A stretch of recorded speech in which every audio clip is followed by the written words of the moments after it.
first me nag-meet is sa Divine Mercy. Dito dyan mi nagkaila. Himo ming friends, tapos nangayo siya og contact number nako sa isa sa among youth leader. Tapos ito na nag-start amo ang communication then. Constant iyang pag-communicate, tapos nakayam siya kadugayan.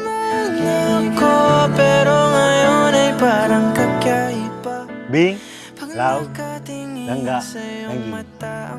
Mebot na gid ang takna nga diin atong nang pagadawaton ang dugay na natong pangandoy isip managbiya.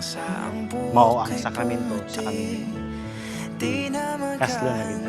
Kung anong sagot sa mga tanong dahil ikaw ang katiyakan ko.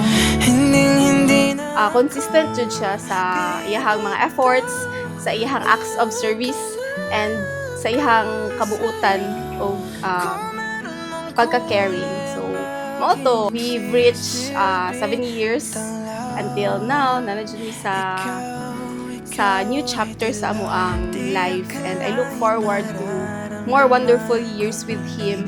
ang yakap ng panahon habang kumakalabit ang init at You are the most amazing person I know and I feel so lucky to be married.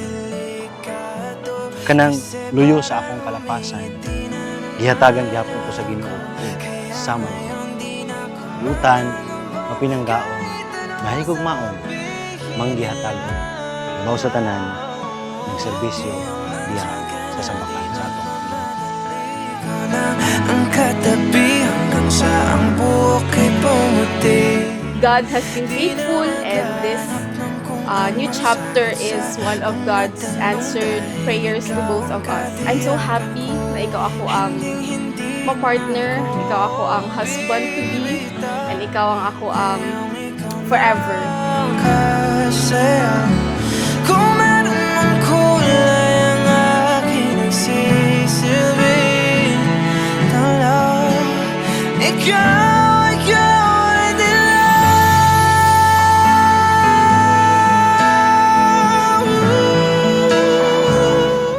Ibong and Ivy, you choose that marriage life.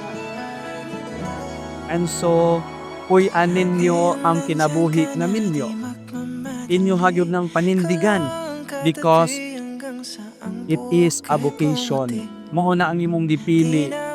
Karon na inuhan ang gipili, puy ikini hangtod sa kahangturan.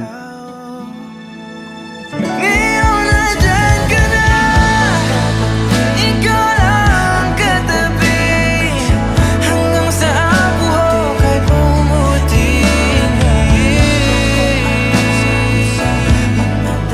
Dahil ikaw, hindi na ako bibitaw. Ngayon ikaw lang kasayaw. Kung meron mang kulay ang aking nagsisilbing tanglaw, ikaw ay dilaw.